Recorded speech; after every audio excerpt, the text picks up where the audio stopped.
എല്ലാവർക്കും നമസ്കാരം. Welcome back to Niyans. ഗോതമ്പ് മാവ് കലക്കി വാഴയിലെല്ലാം ഒഴിച്ച് പരത്തിയ അടയുടെ റെസിപ്പിയാണ് ഇന്നത്തെ വീഡിയോയിലുള്ളത്. ഈ രീതിയിൽ അട തയ്യാറാക്കി നോക്കും. സൂപ്പർ സോഫ്റ്റും ടേസ്റ്റുമാണ്.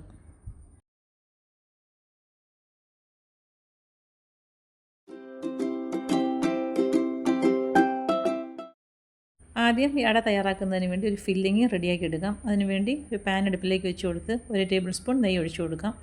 അതിലേക്ക് 1/2 കപ്പ് തേങ്ങ ചിരകിയത് ഇട്ട് കൊടുത്ത് ചെറുതായിട്ടൊന്ന് റോസ്റ്റ് ചെയ്തെടുക്കാം. മീഡിയം ഫ്ലെയിമിലിട്ട് തേങ്ങ ഒരു 30 സെക്കൻഡോളം ഒന്ന് ഇളക്കി കൊടുക്കാം. പിന്നീട് അതിലേക്ക് ചേർക്കേണ്ടത് അവലാണ്. ഞാനിവിടെ 1/2 കപ്പ് അവലാണ് എടുത്തിരിക്കുന്നത്. അതും കൂടി അതിലേക്ക് ചേർത്ത് കൊടുക്കാം. വീണ്ടും നല്ലതുപോലെ ഒന്ന് ഇളക്കി കൊടുക്കാം. അവലും ഇട്ട് കൊടുത്ത് അതേപോലെ ഒരു 30 സെക്കൻഡ് ഒന്ന് ഇളക്കി കൊടുക്കാം. പിന്നീട് അതിലേക്ക് വേണ്ടത് മധുരത്തിന് ആവശ്യമായ ശർക്കരയാണ്. ഞാനിതിലേക്ക് 1/2 കപ്പ് ശർക്കര ചിരകിയതും കൂടി ചേർത്ത് കൊടുക്കുന്നുണ്ട്. ശർക്കര ഇട്ട് കൊടുത്ത് വീണ്ടും നല്ലതുപോലെ ഒന്ന് മിക്സ് ചെയ്ത് കൊടുക്കാം.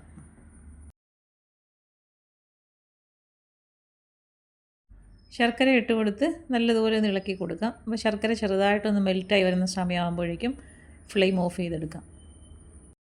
അപ്പോൾ ഫില്ലിങ് തയ്യാറായി കഴിഞ്ഞ് ഇനി നമുക്ക് അടയുണ്ടാക്കാം. അതിനുവേണ്ടി 1 കപ്പ് ഗോതമ്പ് മാവ് ബൗളിലേക്ക് ഇട്ട് കൊടുക്കാം. അതിലേക്ക് ആവശ്യത്തിനുള്ള ഉപ്പും കൂടി ചേർത്ത് കൊടുക്കാം. ഇനി 1/4 കപ്പ് വെള്ളമാണ് വേണ്ടത്. അപ്പം വെള്ളം കുറേശ്ശെയായിട്ട് മാവിലേക്ക് ഒഴിച്ചു കൊടുത്ത് നന്നായിട്ടൊന്ന് മിക്സ് ചെയ്തെടുക്കാം. വെള്ളം പലതവണയായിട്ട് വേണം ഇതേപോലെ ഒഴിച്ചു കൊടുക്കാൻ. അപ്പോൾ ഒട്ടും കട്ടയില്ലാതെ നന്നായിട്ട് അതിനെ ഒന്ന് കലക്കിയെടുക്കാം. അപ്പോൾ അത് എടുത്ത് വെച്ചിരുന്ന 1 കപ്പ് വെള്ളം ഇതിലേക്ക് ചേർത്ത് കൊടുത്തു.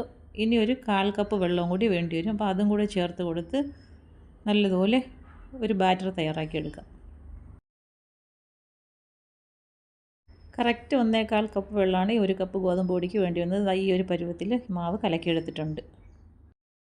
ഇനി അട തയ്യാറാക്കാൻ വേണ്ടി വാഴയില കഴുകി വൃത്തിയാക്കി ഒന്ന് വാട്ടിയെടുക്കണം. പിന്നീട് മാവ് കോരി ഇതേപോലെ ഒഴിച്ച് നന്നായിട്ട് കനം കുറച്ച് നമ്മൾ ദോശ ഉണ്ടാക്കുന്ന ആ ഒരു പരുവത്തിൽ ഇതിനെ പരത്തിയെടുക്കാം. ഇനി ഇതിൻ്റെ ഒരു സൈഡിലായിട്ട് ഫില്ലിങ് നിരത്തി കൊടുക്കാം. പിന്നീട് മറു സൈഡ് കൊണ്ട് കമഴ്ത്തി ഇതേപോലെ വാഴയില മടക്കി കൊടുക്കാം. എന്നിട്ട് സൈഡൊന്ന് പ്രസ് ചെയ്ത് കൊടുക്കാം. അടുത്തതും ഈ ഒരു രീതിയിൽ മാവ് കോരി ഒഴിച്ച് നന്നായി പരത്തി കൊടുക്കാം. പരത്തി കൊടുത്തതിന് ശേഷം ഒരു ഭാഗത്തായിട്ട് ഫില്ലിങ് വെച്ച് കൊടുക്കാം. പിന്നീട് മറുവശം കൊണ്ട് കമഴ്ത്തി വാഴയില മടക്കി കൊടുക്കാം. പിന്നീട് സൈഡൊന്ന് പ്രസ് ചെയ്ത് അതേപോലെ അട തയ്യാറാക്കിയെടുക്കാം. ഇനി തയ്യാറാക്കി വെച്ച അട നമുക്ക് സ്റ്റീമറിലേക്ക് വെച്ച് കൊടുക്കാം. മൂടി വെച്ച് നന്നായിട്ടൊന്ന് വേവിച്ചെടുക്കാം. അപ്പോൾ അത് അട നന്നായിട്ട് വെന്ത് പരുവായി വന്നിട്ടുണ്ട്. ഇനി അടുപ്പിൽ നിന്നും മാറ്റി നന്നായിട്ട് തണുത്തതിന് ശേഷം വാഴയിലയിൽ നിന്ന് ഇളക്കിയെടുക്കാം. സൂപ്പർ സോഫ്റ്റ് ആയിട്ടുള്ള അടയാണ്. ഈ ഒരു രീതിയിൽ അടയൊന്ന് തയ്യാറാക്കി നോക്കൂ.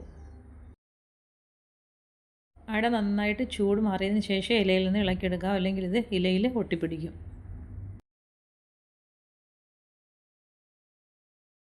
ഈ ഒരു രീതിയിൽ ഗോതമ്പ് മാവ് കൊണ്ട് കലക്കി ഒഴിച്ച് അട തയ്യാറാക്കി നോക്കൂ. സൂപ്പർ സോഫ്റ്റും ടേസ്റ്റുമാണ്.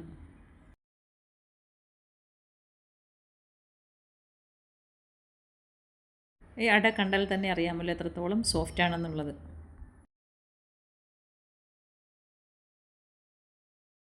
വീഡിയോ ഇഷ്ടമായ ലൈക്ക് ചെയ്ത് സബ്സ്ക്രൈബ് ചെയ്ത് സപ്പോർട്ട് ചെയ്തേക്കൂ. വീണ്ടും അടുത്ത വീഡിയോയിൽ കാണുന്നത് വരെ bye from Niyans. Thanks for watching.